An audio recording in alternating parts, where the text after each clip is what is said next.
हमने अभी तक सैलरी के अंदर क्या देखा था, बेसिक बेसिक कॉन्सेप्ट देखा था, और लास्ट क्लास में अगर स्पेशली देखें तो हम क्या देख रहे थे, अलाउंसेस, और उस अलाउंस पे हमने क्वेश्चंस भी देखे, कुछ उस अलाउंस से रिलेटेड हमने क्वेश्चंस भी देख लिए थे, ठीक है। और मैंने कहा था कि एक मेन हम करने वाले हैं जो कि स्पेशल अलाउंस होगा, दैट इज आपका हाउस रेंट अलाउंसेस, जो कि मैंने ये वाला स्पेशल अलाउंस का पार्ट छोड़ दिया था। तो आज का टाइम हमारा जो भी जाएगा वो स्पेशल अलाउंसेस के अंदर यानी हाउस रेंट अलाउंसेस के अंदर ही जाने वाला है। चलिए देखते हैं हमारा हाउस रेंट अलाउंसेस। तो हाउस रेंट अलाउंसेस जो है ना, सबसे पहली बात, ये सिर्फ और सिर्फ जो हम सीखेंगे ये ओल्ड रेजिम वाले के लिए है। न्यू रेजिम में जो एग्जेम्पशन डिडक्शन की बात करेंगे वो कुछ भी नहीं होगा। हाउस रेंट अलाउंसेस का मतलब क्या है कि जो एम्प्लॉयर है, जो आपका एम्प्लॉयर है ना, एम्प्लॉयर क्या करता है, एम्प्लॉयर आपको, जो एम्प्लॉयर है वो एम्प्लॉयर जो है आपको रहने के लिए घर ना दे करके आपको क्या करता है, रेंट का पैसा दे देता है। रेंट का आपको पैसा दे दिया, इसने मनी दे दिया। जो आपको रेंट का पैसा मिला, बट ऐसा नहीं है कि वो अलग से देगी, वो सैलरी में इंक्लूड करके ही देगी। तो जो रेंट का पैसा मिला उसको बोलते हैं हाउस रेंट अलाउंसेस। उसको क्या बोलते हैं, हाउस रेंट अलाउंसेस। और शॉर्ट फॉर्म में हम इसको बोलेंगे HRA। शॉर्ट फॉर्म में क्या बोलेंगे हम, HRA, हाउस रेंट अलाउंसेस मतलब HRA। Section 10 subsection 13A, section 10 subsection 13A, ठीक है। तो आज हम सीखेंगे सर किस तरीके से हाउस रेंट अलाउंस का कैलकुलेशन होने वाला है। तो आइए देखते हैं हाउस रेंट अलाउंसेस की कैलकुलेशन की। तो हम शॉर्ट फॉर्म में ही यूज करने वाले हैं, that is HRA 13A, HRA 13A। इसमें दो टाइप से होंगे, एक रूल बनेगा हमारा मेट्रो सिटी के लिए, या फिर मैं दो टाइप कॉम्प्लिकेटेड ना करके बड़ा सिंपल देख लेते हैं। HRA में रूल क्या बनाया गया, हम रूल की बात करें, रूल बनाया गया कि आपका एग्जेम्प्ट हो जाएगा। रूल ये है कि एग्जेम्प्ट होगा लोअर ऑफ आपका एग्जेम्प्ट हो जाएगा, लोअर ऑफ एग्जेम्प्ट होगा। क्या, पहला पॉइंट एक्चुअल रिसीव, दूसरा पॉइंट रेंट पेड माइनस में 10% ऑफ सैलरी, सैलरी का 10%। अच्छा एक चीज ध्यान रखना, सैलरी के अंदर ना, सैलरी के ही बहुत सारे पार्ट हो जाते हैं, मीनिंग सैलरी के इतने निकल जाते हैं जिसका आपको अंदाजा भी नहीं होगा कि कितने पार्ट हमारे सैलरी के निकल गए, ठीक है ना। सैलरी के अंदर ही हमारे बड़े सारे मीनिंग निकल जाते हैं सैलरी के अंदर। थर्ड पॉइंट 50% ऑफ सैलरी, ये है हमारा मेट्रो के लिए, मेट्रो सिटी के लिए। और अदर के लिए, अदर मेट्रो के अलावा जो बच गए, अदर के लिए है 40% ऑफ सैलरी। सर यहां सैलरी का मतलब क्या है, ये तो हो गए रूल। जब तक क्वेश्चन नहीं देखोगे तो आपको रूल भी इतना ज्यादा मतलब के क्लियरिटी नहीं मिलेगी। सैलरी का मतलब बेसिक प्लस में DA, और DA retirement benefit,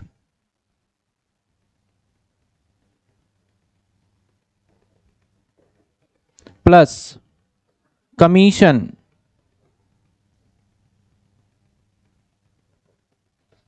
commission on fix percentage, commission on sales fix percentage.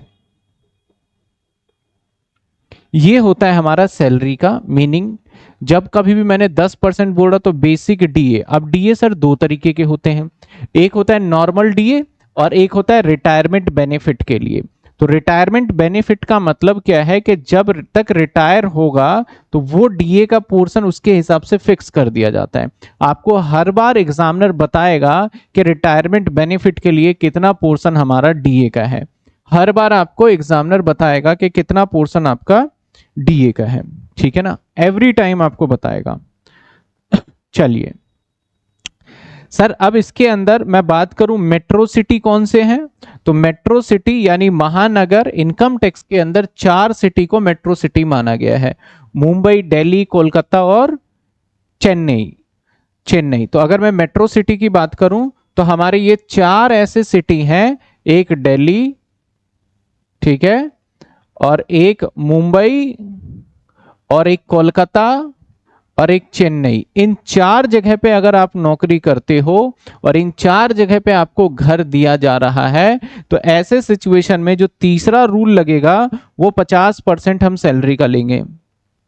अगर इसके अलावा किसी भी सिटी में काम करते हो, जैसे मान लेते हैं यूपी हो गया, पंजाब हो गया, हरियाणा हो गया, तो वहां पे जब कैलकुलेशन करेंगे तो वहां पे हम कितने परसेंट सैलरी का लेंगे, 40%। अब ये तीनों रूल में से मान लेते हैं कि ये 5,000 है, मान लेते हैं ये 3,000 है, और मान लेते हैं कि ये 6,000 आया, या मान लेते हैं ये 4,000 आया।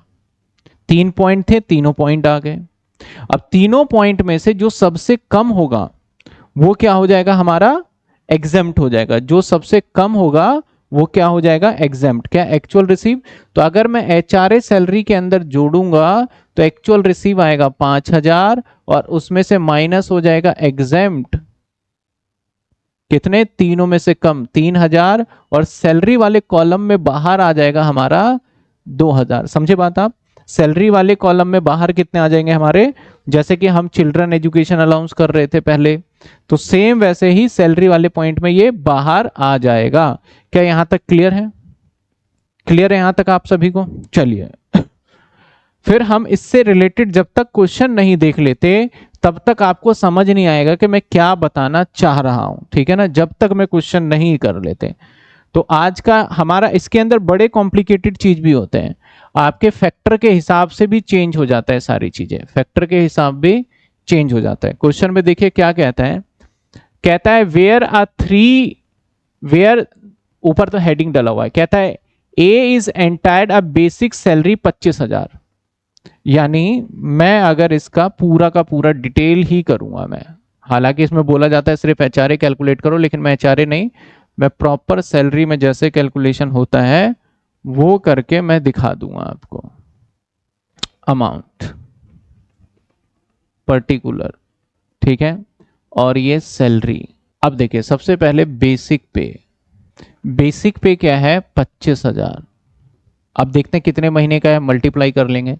डियरनेस अलाउंसेस 5,000 रुपए, जिसमें से 40% किसका पार्ट है, रिटायरमेंट का, तो डीए कितने, 5,000।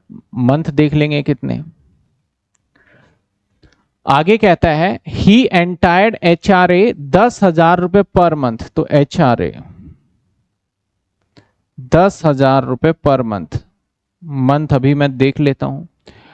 एक्चुअल पे रेंट, और ये जो रेंट पेड एक्चुअल में कर रहा है वो कर रहा है 10,000 as rent for house Delhi. अब कहां पे रह रहा है ये, तो दिल्ली इसलिए बताया गया क्योंकि आपको पता है यहां पे 50% वाला कैटेगरी आ जाएगा। कंप्यूट टैक्सेबल एचआरए, ठीक है, तो अब 12 महीने का सब कुछ होने वाला है, इसको भी 12 कर देते हैं और इसको भी 12 कर देते हैं। तो 12 महीने के हिसाब से देखा जाए तो 2.5 लाख 25,000 इंटू में 12, 3 लाख, और ये 60,000, और ये 1 लाख। तो ऐसा नहीं है कि सारा का सारा एचआरए टैक्सेबल हो जाएगा, इसमें से आपको कुछ बेनिफिट मिलेगा। तो एग्जेम्प्ट, एग्जेम्प्ट क्या होगा, एग्जेम्प्ट लोअर ऑफ, एग्जेम्प्ट क्या रखेंगे, lower of. Point number 1, actual receive जो कि है 1,20,000। पॉइंट नंबर 2, रेंट पेड जितना भी किया है और माइनस 10% कर देंगे सैलरी का, और अब देखा जाए रेंट पेड कितना किया, अगर 10,000 कर रहा है तो 1,20,000 पूरे साल का लेंगे। सैलरी का 10%, तो सैलरी का मीनिंग क्या है? सैलरी का मतलब सबसे पहले बेसिक प्लस डीए ले लेना, कौन सा? रिटायरमेंट बेनिफिट, प्लस में कमीशन फिक्स परसेंटेज वाला जो कि है नहीं। तो बेसिक क्या हो गया हमारा? 3 लाख पूरा लेना है ना, 3 लाख। और डीए रिटायरमेंट बेनिफिट तो 60,000 टोटल डीए है, इसमें से कहता है 40% पार्ट ही रिटायरमेंट बेनिफिट का है। कितने परसेंट पार्ट है? 40। तो 60,000 का अगर हम 40% निकालें तो दैट इज 24,000। तो सैलरी जो आ गया हमारा 3,24,000। तो यहां पे लेंगे 3,24,000 का 10%, ऐसे। तो अगर ये देखें तो 32,000 क्या आ गया? 400। तो 1,20,000 माइनस 32,400, तो ये आ गया हमारा 87,600। थर्ड पॉइंट पे जाएं तो क्योंकि ये मेट्रो सिटी में रह रहा है तो 50% ऑफ सैलरी, तो क्या बनेगा 50% सैलरी? 3,24,000 का 50%, ये आ गया 1,62,000। ठीक है। अब इस 3 डेटा आपको मिला यहां पे कितने पॉइंट्स मिल गए आपको? 3। एक सर्कल देखना आप, 2, और ये कैलकुलेशन से 3। पहले तो आप देखो जो मैंने कैलकुलेशन किया, किसी को डाउट है इस कैलकुलेशन में? इस कैलकुलेशन में किसी को डाउट है जो मैंने सामने किया है कैलकुलेशन? पहला कैलकुलेशन तो कुछ नहीं करना था, सिंपल ले लिया। दूसरा कैलकुलेशन मेन ये वाला देखना है आपको इस कैलकुलेशन में, और ये सैलरी का मीनिंग मैंने बताया वही लिखा है मैंने। क्या कैलकुलेशन में डाउट है आपको? जल्दी बताइए कमेंट में। और यहां से लेस करने वाले हैं, लेस एग्जेम्प्ट। क्लियर? अब इन तीनों में से कम क्या है? 87। तो बैलेंस जो बचेगा वो टैक्स लाइबिलिटी में जाएगा। 1,20,000 माइनस 87,600, तो ये आ जाएगा 32,400। कितने आ जाएंगे ये? 32,400।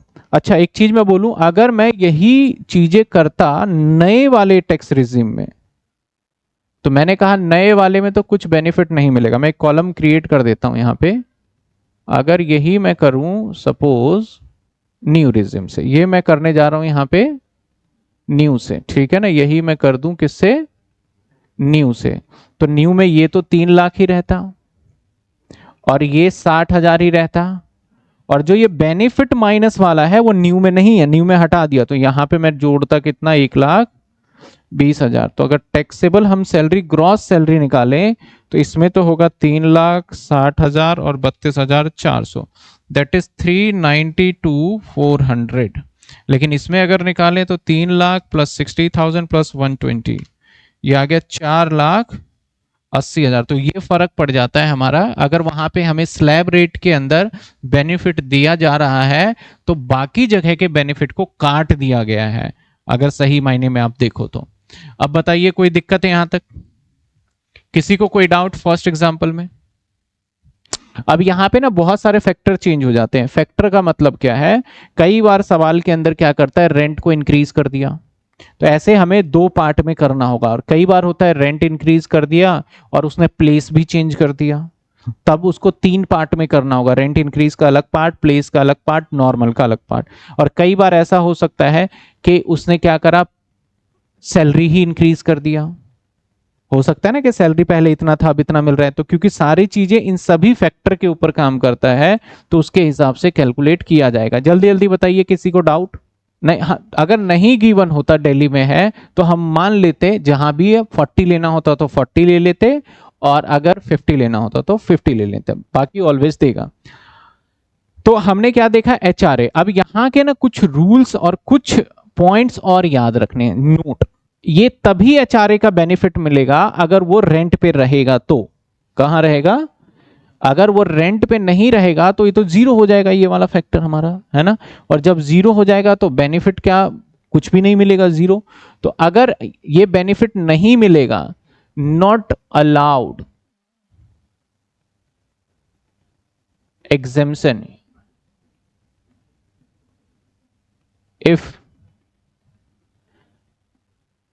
if stay at own home और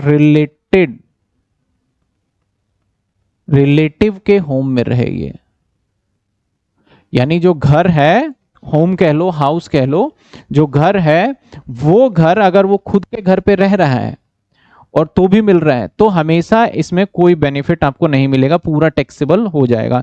क्योंकि आप समझो जब घर में रहेगा तो रेंट पेड क्या आ जाएगा, जीरो, और ये वाला तो चलो आ जाएगा तो माइनस में आ जाएगा, तो माइनस में कभी बेनिफिट तो आपको मिलेगा नहीं। तो ऐसे सिचुएशन में इसमें से जो लोअर होगा वो जीरो ही मान लिया जाएगा, और जो हमने यहाँ कैलकुलेशन किया है उस सिचुएशन में यहाँ पे जीरो करके पूरा एक बीसी टैक्सेबल हो जाएगा। और नए रिजिम में तो भैया ये सब दिमाग ही नहीं लगाना, अगर न्यू रिजिम आ गया तो एचआरए के नाम का कोई कॉन्सेप्ट ही नहीं है, एचआरए मिला सीधा टैक्सेबल हो जाएगा। समझे बात आप? चलिए, न्यू रिजिम के अंदर मैं फिर से बता दूं कि न्यू रिजिम में क्या बोला गया है कि जो ये माइनस हर जगह करते हो ना, ये सब माइनस अलाउड नहीं है, तो एचआरए के केस में ये अलाउड नहीं होगा, अभी धीरे धीरे देखेंगे